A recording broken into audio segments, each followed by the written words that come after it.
I've had a bit of a hard time lately. It's been not the best kept secret in the world. My podcasting has dipped, and I've been talking a lot about how this is hard, that is hard, hollowness, emptiness, ennui. But yeah, it's tricky sometimes to get past all of the chemistry in my brain and see the world as it really truly is. I have some friends that are very supportive and really trying to help me out right now. And my brain decided to interpret that as them having absolutely no faith in me. And that's a me problem. That's not a them problem. And we're going to talk about that on today's episode of Project Shadow. I have something to say.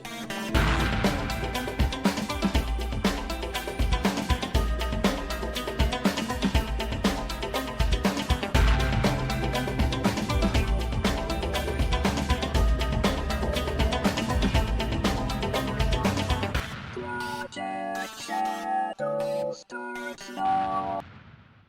Hello, everyone. My name is Charlie. I am a non-binary sci-fi fantasy writer, and you can find all my stuff over at projectshadow.com. And yeah, I'm going to have kind of a low-key chat with y'all today. I hope that I have some morals to the story. I hope that by the end of this, you'll see the path that I'm trying to walk through, and maybe, just maybe, if you're having a similar crisis of confidence, you will find something in this that'll help you out too. Because I've made no bones about it. I have no self-esteem. Absolutely none. In fact, anytime I take pride in anything that I do, fear grips me, and I am afraid that I have become a narcissist. Yeah, anything that even resembles self-esteem gets interpreted by my brain as some form of vanity. And that's not a good thing. That's not how my life should be, and that's not how living should be. And I know I'm not entirely alone in this. I've talked with quite a few people that have similar struggles with how they interpret events that happen around them. And that this lack of self-esteem, of seeing our innate value and worth, is infectious, and it bleeds into every aspect of our lives. The struggle is compounded this year, as I don't want to rehash everything that I said in last week's episode. But yeah, this pride is hard, and it's not just this Pride Month. It's the last couple years have been really hard, and it seems to just be getting worse, and it seems to be getting harder. And I mean that on so many levels. I mean that professionally, I mean that in my personal life, my health, and just society seems to be crumbling around us in this weird apocalyptic nightmare that we're going through. We're not addressing any of the issues that actually matter, and instead freaking out over whether or not drag shows should happen. That just feels like something from a bygone era that I thought would be gone by now. But here we are, in this place where I have a very kind and supportive friend group. I have both friends in the town I live in, not many, but some. And I've made some very good friends online, and we've built a very good community for each other. And we're very supportive and helpful one for another. And lately, there's been a part of me that has felt that the support, care, and kindness I get from these friends is just pity. It's just them in the kindest way that they know how, offering to do things that they know that I am just incapable of doing for myself, that I am just so bad at life and living that they have to do things for me. And I know that's not the case. This is definitely a me problem. This is the depression that is trying to reassert itself in my life. This is the depression that is trying to take me down again. And so it's trying to frame all of the acts of kindness, of love, and of support that are aimed at me into something other than what they are, so that it will have more control over my life. And sometimes, in the grip of it, it is really hard to see that. sometimes when it's so viscerally grabbing me, it is really hard to see through its lies. Even strangers who make polite comments, my initial reading of them lately has been as something condescending or something bad. The good thing is that I've learned to see through that. I've learned that this is a tactic that my brain uses when the depression is trying to set in and truly get a grip over me. And I know that, like with everything, it will pass. It is something that comes up and it goes away. It's like the tide. And right now, the tide is rising because with all the stress and everything else in my life, it's been triggered. Also, recently, I had somebody just pass through and hit all of my PTSD triggers, one after another, really quickly, all in like a 10-15 minute time span. And that jingled up a lot of things that still haven't settled back down, a lot of unprocessed trauma. And what I've realized through all of this is that the advice that we're generally given to just let go is not always the best way through. It's very hard sometimes to see what is right in front of you. We have this misperception that what we see in the world around us is the actual world around us. And it isn't. It is on a slight delay because there is a delay in the brain between when the optical information hits the brain and when it's processed. Also, how that information is gathered leads to distortions. We may or may not see the full color spectrum. We may or may not see the full event. Our eyes are constantly darting around, and the brain is interpreting what it's seeing and filling in the gaps. The world that we actually perceive, the world that we see with our own eyes, is not necessarily the world outside us. I don't mean that in some kind of a spiritual woo way. I mean that in a quite literal way. Our assumptions have a lot to do with how we perceive the outside world. And those assumptions are tainted by a lot of different things. Our mood can affect the way we perceive and interpret events. Our physical comfort can also do that. It doesn't help that while I'm going through all this, it's moving into summertime, and so there are a lot of fronts going through that are causing all of my muscles and joints to ache. But all of those perceptions get mixed together in the brain to produce what we call reality.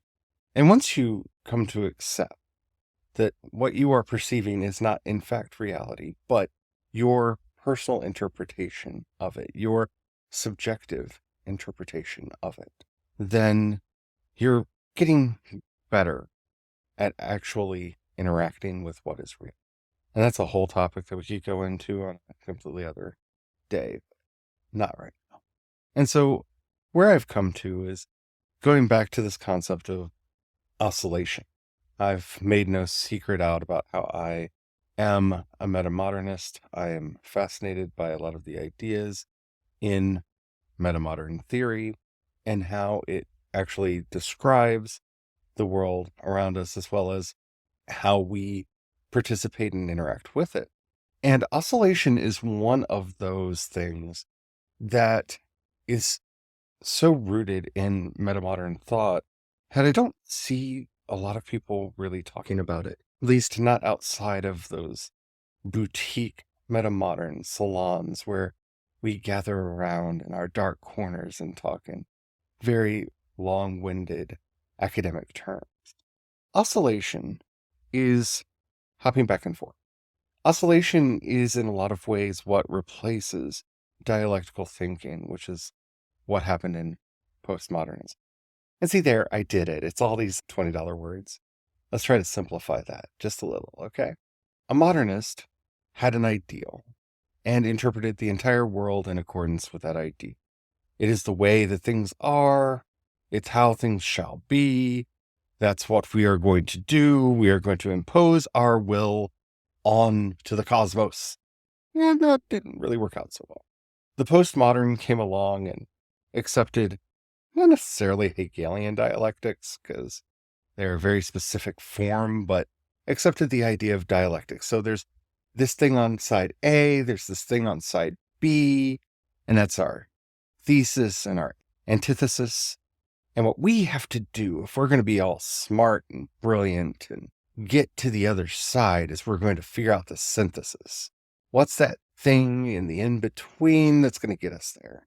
I think the apex of this kind of dialectical thinking is the triangulation of the Clintons. If the right's over there and the left is over there, let's pick this point that's somewhere in between, and we'll call that the center. And we should be able to get a little bit of the people from the and a little bit of the people from the left. And that should be enough. And it worked for Bill. Didn't work so well for Al Gore or any of the other Democrats that tried it after. Definitely didn't work that well for Hillary. But that triangulation is the basic mode that a lot of postmodern thought has taken, where we try to take the middle ground. We try to find between the fight between the thesis and the antithesis, we try to find that thing that comes out of the middle, between the struggle between the two. Oscillation is different. Oscillation kind of gets into this whole realm of spectrums and spectra, all the different ways that the world can be seen. And it says that we don't have to take a side. I don't have to decide today whether I'm going to be an idealistic modern person or if I'm going to be a sarcastic, ironic, postmodern person. I can oscillate between the two. Now, this doesn't mean that I'm wishy-washy and I just flip back and forth. It's that I start to see this spectrum between just bleak sincerity and empty irony. And it's like the plus and minus ends of a battery. So I can draw power from it. The power that I'm drawing will put me on one side or the other, or maybe a little bit more this way than that way. It's a field in which I can play. It's a place in which I can find out, for this situation right now, am I going to be ironic or honest or some mixture in between? See, it's beyond the simple relativity that you had in postmodernity, where there's no right, there's no wrong, ... There's really no answer after that. There's no right, there's no wrong. But with oscillation, we see both of these poles as sources of power, sources of energy, sources of thought that may inform the situation, modes of action that might, in fact, be the way forward.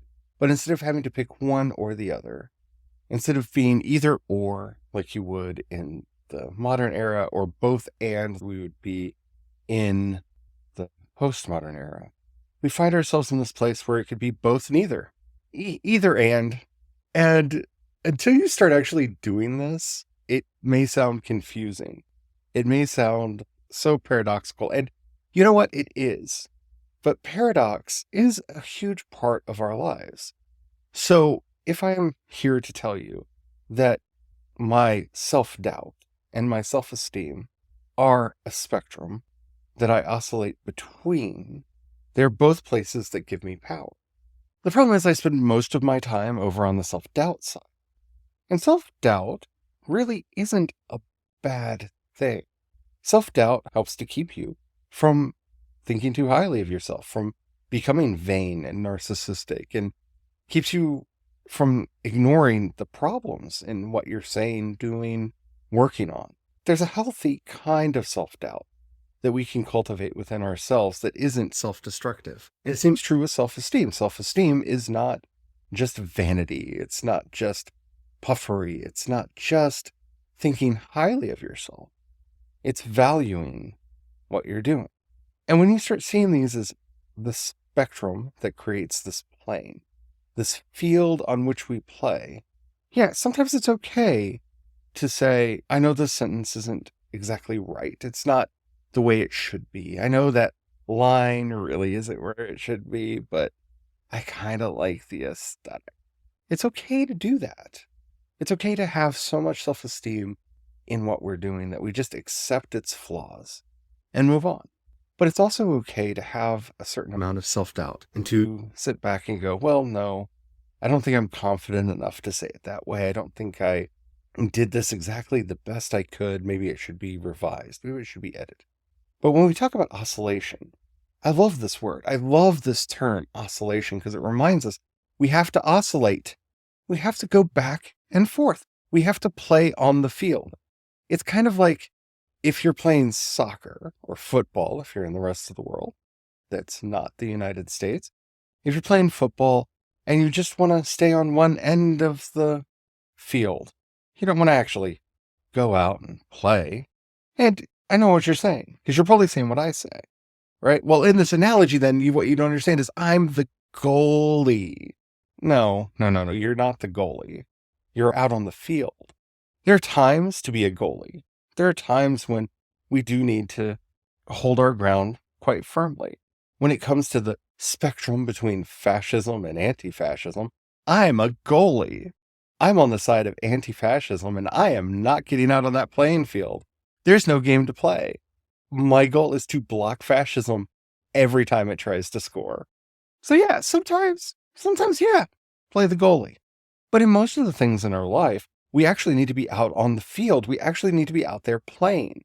But we convince ourselves way too often that we need to be on one side or the other. And I'm not arguing for some kind of enlightened centrism here. There are some things that, yes, you should be on a side. Human rights. Yeah, I'm going to block everyone who wants to take away basic human rights. LGBT rights. Feminism. Now, feminism still has a playing field because I can see some of the points that most feminists make, but if they're not being intersectional, if they're not looking at race and gender identity, sexuality as part of how they're looking at feminism, if they're not looking at socioeconomic class and all of that, I pretty much play on one side of the field. Like I'm not all the way over in the goal playing goalie, but I'm not really going to cross midfield because intersectionality is important. And that's the power of oscillation is you start learning where the poles are. You start learning where is this field of power? Where is this field of energy? Where are the limits? And so as I'm struggling with my own self-doubt, one, I need to learn to see the strength that I can find in it. Very few of our emotions are truly 100% bad. Some are bad. My desire for self-annihilation that I get sometimes, that's bad. That's bad. But generalized self-doubt, yeah, I need some of that. I need to constantly be challenging myself and wondering if I could do better in my fiction, in my podcasting, in the way that I deliver a philosophical idea or an artistic one. I need to be challenging myself all the time on those things. But it's also a good thing every now and then to go cross midfield, cross that center line over to the other side and maybe have a little esteem. Maybe myself look at something that I've done and be proud of it and go, yeah, I did that. But always with that check in my mind of, have I gone too far? Not so much so that it's controlling or limiting or isolating or breaking me down, but just enough to keep me from running around thinking that I'm so great and I can do no wrong. Because, yeah, none of us are so great that we can do no wrong. And that's really what I've been learning lately, is this really intense struggle in me to always be on just one side and not to see the other side of the spectrum, or that there is a spectrum in between, this huge playing field that, you know what, might have more than one axis. We may be playing on a two-dimensional field where there's also a left and a right, not just a forward and a back. We may be playing on a three-dimensional field where there's also an up and a down. There may be all kinds of intersections that come in to play where we learn where we need to be at any given time. But it's not ever a fixed point unless you're dealing with fascists or racists or sexists or homophobes or transphobes. You know, the general, maybe people shouldn't exist for innate characteristics people. Maybe we should control people because of innate characteristics people. You know the kinds. You know the people I'm talking about. And when you start understanding oscillation, when you start understanding this back and forth, this give and take, this playing field that exists before us, it really helps navigate life. Because you don't have to pick a side all the time. You don't have to be mad that you're on the wrong side or fight to be on the right side. Because maybe right now in your life, the side for you to be is somewhere in between. Maybe you're slowly drifting over to the side that you want to be on. But in most situations, there's actually a large and varied series of options that we hide between simply naming the poles, simply naming the goals on either side, the overly binary thinking that gets us into trouble all the time. So yeah, that's how I'm going to get through this. Yeah, I want to be independent. I think we all want to be independent to a certain degree, and those of us who are in indie publishing definitely have a bit of an independent streak. Also, when you have chronic pain, you feel like you're putting people through a lot just because you can't do things sometimes because of the pain. When you have chronic depression, you also feel like you're being a burden to people a lot.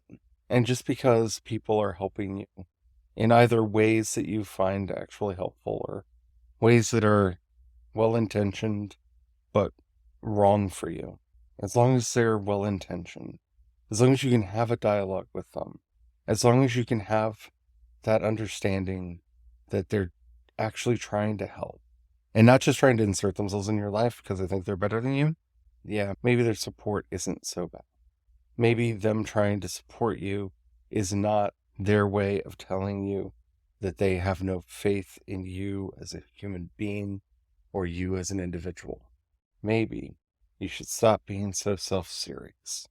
And yeah, I keep saying you, but I'm really the you I'm talking to. I don't know, I might be talking to you too. And if so, yeah, we need to get over ourselves. That's the struggle that I've been having lately. And that's where I've ended up here. I hope that this has been able to help you in some way. Thank you so much for your time. Don't forget to share this with anybody that you think would like it or need to get this lesson in their own life. You can find all my work over at projectshadow.com. And until next time, don't forget to have the fun. Bye.